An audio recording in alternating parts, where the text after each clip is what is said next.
आज Doubtnut app download करें। Doubtnut पर अपने सभी गणित, रसायन विज्ञान, भौतिक विज्ञान और जीव विज्ञान के डाउट्स का करो सफाया। बस प्रश्न की फोटो खींचो, एक ही प्रश्न को क्रॉप करो और तुरंत वीडियो सोल्यूशन पाओ।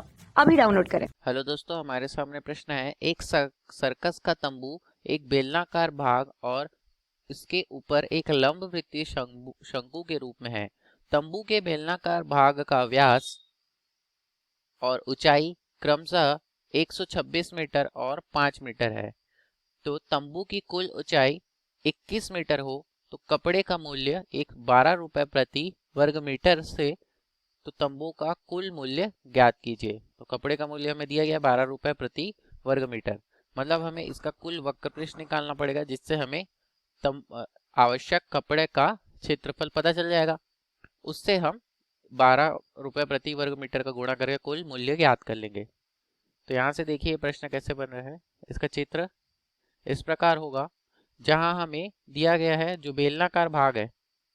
यहाँ से दोस्तों बेलनाकार जो भाग है उसकी ऊंचाई हमें दी गई है। इस बेलनाकार भाग की ऊंचाई कितनी है?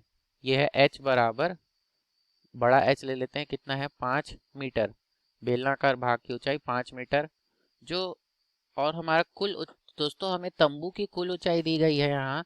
तो तंबू की कुल ऊंचाई कितनी दी गई है? देखिए ऊपर से लेकर नीचे जमीन तक तंबू की कुल ऊंचाई हमें दी गई है 21 मीटर। अब यदि तंबू की कुल ऊंचाई हो तो शंक्वाकार भाग की ऊंचाई, जो ये शंकुनुमा आकार है, उसकी ऊंचाई देखिए दोस्तों, ये कितनी हो जाएगी? ये हो जाएगी 21 ऋण 5 यानी 16 मीटर। कितना? 16 मीटर। ये आ गया शंक्वाकार भाग का ऊंचाई। तो शंक्वाकार भाग की ऊंचाई हो गई यहाँ पे।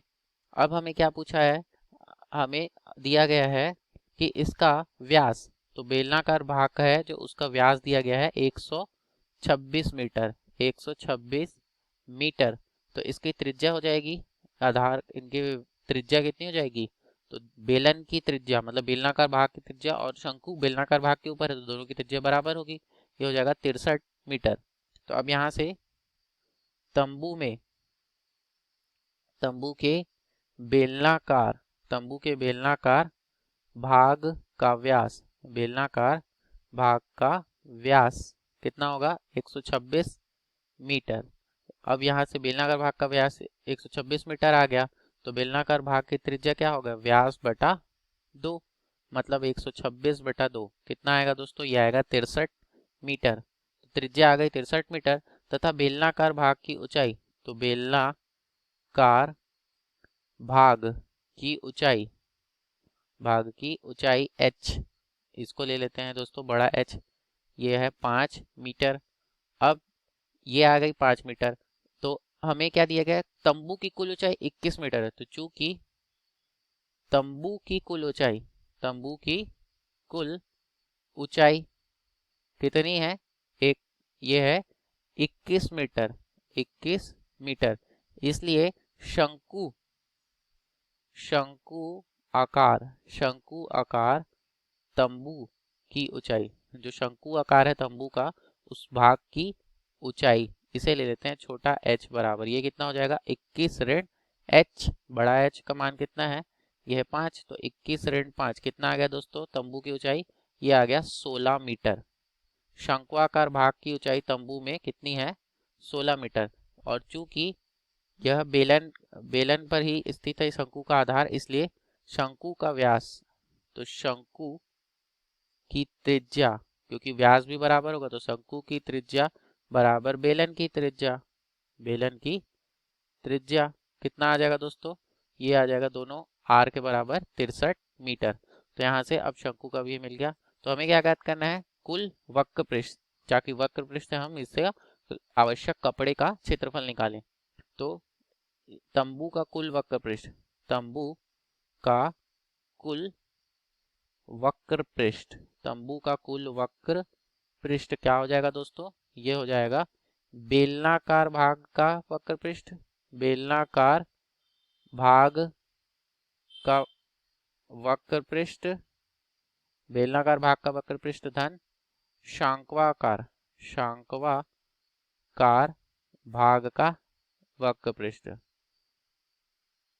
इन सभी को हम निकालेंगे दोस्तों। तो इनका सूत्र क्या होता है?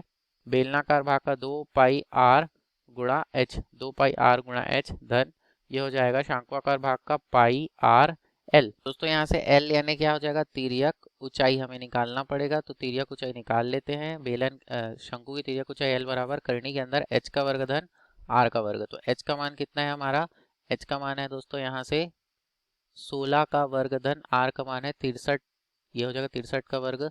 हल करने पे इन्हें कितना आ रहा है, ये आ जाएगा 256 धन 3969, और हल करते हैं तो ये आ रहा है, ये होगा 4225, हल करने पे 65।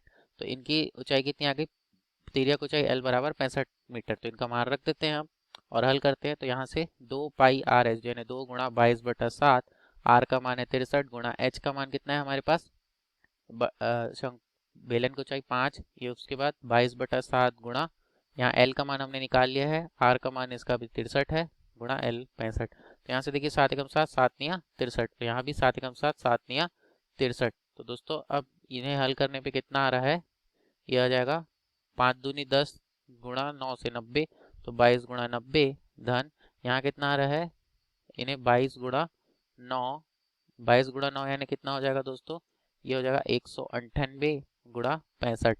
इन्हें हल करने पे तो ये आ गया दोस्तों 14,850 वर्ग मीटर।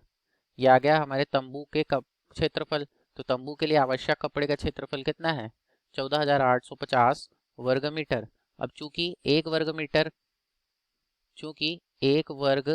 मीटर कपड़े का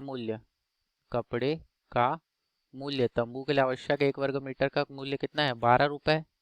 इसलिए 14,850 वर्ग मीटर कपड़े का मूल्य, तंबू के लिए आवश्यक कपड़े का मूल्य कितना हो जाएगा, 12 गुणा 14,850। तो हल करने पे कितना आएगा दोस्तों, ये आ जा रहा है, कितना आ रहा है ये 1,78,200 रुपए। तो दोस्तों यही हमारे तंबू का मूल्य होगा, तंबू के लिए आवश्यक कपड़े का मूल्य। धन्यवाद।